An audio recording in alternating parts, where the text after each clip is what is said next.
Hola, buenas, soy Alba y voy a empezar hablando sobre mi trabajo de antibióticos. Ahora empezaríamos con el índice que nos explica un poco lo que vamos a ir viendo durante toda la presentación.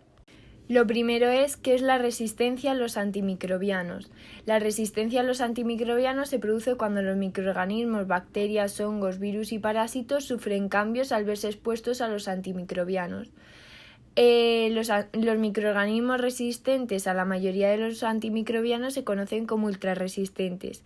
Como resultado, los medicamentos se vuelven ineficaces y las infecciones persistentes en el organismo, lo que incrementa el riesgo de propagación a otras personas. ¿Por qué motivo de preocupación mundial? Están apareciendo nuevos mecanismos de resistencia que se propagan a nivel mundial y ponen en peligro nuestra capacidad para tratar enfermedades infecciosas comunes, con el consiguiente aumento de la discapacidad y las muertes y la prolongación de la enfermedad. Sin antimicrobianos eficaces para prevenir y tratar las infecciones, las intervenciones como el trasplante de órganos, la quimioterapia del cáncer, el tratamiento de la diabetes o cirugías como las cesáreas se convertirían en procedimientos de muy alto riesgo. Luego vemos qué factores aceleran la aparición y la propagación de la resistencia a los antimicrobianos. La resistencia es un fenómeno que aparece de forma natural con el tiempo, generalmente por modificaciones genéticas, y sin embargo el proceso se ve acelerado por el mal uso y el abuso de antimicrobianos. Los microbios resistentes a los antimicrobianos están presentes en las personas, los animales y el medio ambiente. En la situación actual hay distintos tipos de resistencias. Están las bacterias, la tuberculosis, el paludismo, el VIH y la gripe. La resistencia de las bacterias. La resistencia de la Escherichia coli, que es una bacteria, es una de las clases de medicamentos más utilizados en el tratamiento de las infecciones urinarias. Está muy generalizada en muchas partes del mundo. Hay países en los que el tratamiento es ineficaz, es más de la mitad de los pacientes. La resistencia a los fármacos de primera línea para el tratamiento de las infecciones por Staphylococcus aureus causa frecuente las infecciones graves de centros sanitarios y en la comunidad. Es generalizada. Se calcula que los pacientes con infecciones por Staphylococcus aureus resisten a la penicilina y tienen una probabilidad de morir un 64%. Un ejemplo es Eli, una niña deportista que se hizo un corte en el pie con una piedra. La llevaron a urgencias y cuando llegó tenía una infección por Staphylococcus aureus, que es una bacteria multiresistente, y para eliminar la infección la tuvieron que operar. El Staphylococcus aureus puede estar perfectamente en la nariz, pero si entra en nuestro organismo puede dar problemas. El Staphylococcus, cuando realizaban investigaciones, se vio en una placa que no había crecido, porque el moho había evitado que se proliferara la bacteria en esa zona. Se extrajo la sustancia que había y esa sustancia se le llamó penicilina. Otro ejemplo es Bertie, un profesor de inglés que estuvo en Asia donde le operaron de una hernia. Solo estuvo ingresado un día o dos y pensaban que con los antibióticos ya se le iba a pasar. Pero tuvo un problema de corazón y también tuvo una bacteria multiresistente en la vejiga y le encontraron una Klebsiella. Y le pusieron un aislamiento, que no existía ningún antibiótico para esa bacteria, y esa bacteria era muy importante de propagarse, podía haberse propagado masivamente.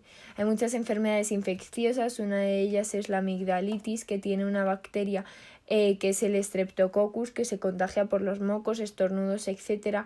Por ello es muy importante lavarse las manos y creo que está bastante relacionada con la pandemia de hoy en día. La bacteria se puede evitar con antisépticos y solo con asear a los pacientes cada día se puede reducir bastante en estos contagios e infecciones. La resistencia de las bacterias es un problema de la salud pública. La selección de cepas resistentes afecta negativamente al huésped en que éstas se desarrollan, ya que pueden conducir al fracaso del tratamiento, pero también constituyen un problema para el resto de la comunidad, porque esas cepas resistentes pueden transmitirse a otros individuos y generar infecciones. por gérmenes para las que pueden resultar difícil o incluso imposible disponer de un tratamiento alternativo. Luego estaban la resistencia de la tuberculosis, que según las estimaciones de la OMS, en 2014 hubo unos 480.000 nuevos casos de tuberculosis multiresistente, es decir, los dos antitubérculos más potentes, y solo se detectaron y notificaron aproximadamente el 25%. La resistencia de paludismo, que hasta el julio de 2019 se había confirmado la resistencia al tratamiento en primera línea contra el paludismo. Y luego estaban la resistencia del VIH y la resistencia de la gripe. La resistencia de la gripe, los antivíricos son importantes para el tratamiento de la gripe epidémica y pandémica. En la actualidad, prácticamente todos los virus de la gripe A circulantes en el ser humano son resistentes a los inhibidores M2. En cambio, la frecuencia de la resistencia a los etamivir, un inhibidor de la neuraminidasa, sigue siendo baja. Ahora vamos a seguir hablando de la resistencia antibiótica odontológica. La resistencia es un fenómeno creciente con implicaciones económicas y sociales que podemos observar a diario en los reportes estadísticos de morbilidad y mortalidad de las enfermedades infecciosas, así como en largas estancias hospitalarias. Este fenómeno se debe en gran medida al empleo de antibióticos en agricultura y en acuicultura, y al uso cada vez mayor de artículos de limpieza en los hogares que contienen sustancias cuyo comportamiento químico es muy similar al de los antibióticos. Hay mecanismos de resistencia, que la resistencia de un microorganismo frente a determinados fármacos pueden ser de dos tipos: resistencias intrínsecas y resistencias adquiridas. También hay recomendaciones en el manejo de los antibióticos, que existen diversas tendencias en el uso de antibióticos en odontología. Los criterios para el empleo de antibióticos se rigen por la presencia de infección en los tejidos blandos. Sin embargo, es importante mencionar que el antibiótico por sí solo no resolverá la infección. Esta generalmente es producida por los microorganismos presentes en el conducto radicular, en la lesión periodontal o en una combinación de ambas, por lo que es indispensable realizar el tratamiento indicado para resolver la infección. De esta forma, la prescripción de antibióticos para la resolución del caso. Ahora pasamos a la infección odontogénica, que es muy importante hablar de ella. ¿Qué es la infección odontogénica? Es una infección polimicrobiana y mixta. Comprende diversos cuadros clínicos cuya importancia deriva de su frecuencia y gravedad potencial. Es el tipo de infección más frecuente en la cavidad oral y su tratamiento supone hasta el 10% del total de las prescripciones de antibióticos en la comunidad. La introducción en la cavidad oral no es una cavidad aséptica, por el contrario, está tapizada de una variada flora microbiana comensal, que incluye tanto aerobios como anaerobios y se encuentran en los equilibrios dinámicos con el huésped. Las infecciones de la cavidad oral, según la zona en la que se desarrollen, se pueden clasificar en odontogenias y no odontogenias. Las odontogenias, cuando afectan a estructuras que forman el diente y el periodonto, o incluyen caries, pulpitis, absceso periapical, gingivitis y periodontitis. No odontogenias afectan a mucosa o estructuras extradentales, glándulas salivales, lengua, etc. En la mayoría de los casos, su tratamiento requiere la combinación de procedimientos odontológicos, quirúrgicos y farmacológicos. Este último no siempre es necesario. Hay distintos cuadros clínicos de la infección odontogénica que afectan a todo tipo de población y presentan una gran diversidad de formas clínicas: caries, gingivitis, periodontitis, pulpitis, absceso periapical y pericoronaritis. De todas ellas, las más frecuentes son las tres primeras. La caries es de curso crónico, causada por los productos químicos de los gérmenes acidogéneos que destruyen los tejidos duros dentales. La pulpitis, que es una inflamación de la pulpa dentaria causada por la invasión de los gérmenes orales. El absceso periapical, que cursa con una inflamación de los tejidos periapicales que ocasionan una clínica de dolor sordo y bien localizado. Y luego las infecciones periodontales, que están producidas por bacterias provenientes de la placa subgingival. También están las características de los antimicrobianos. Las características de los antimicrobianos ideal serían las de aquel antibiótico activo frente a los microorganismos implicados en el proceso infeccioso, poco selector de resistencias y conservador del equilibrio de la microbiota.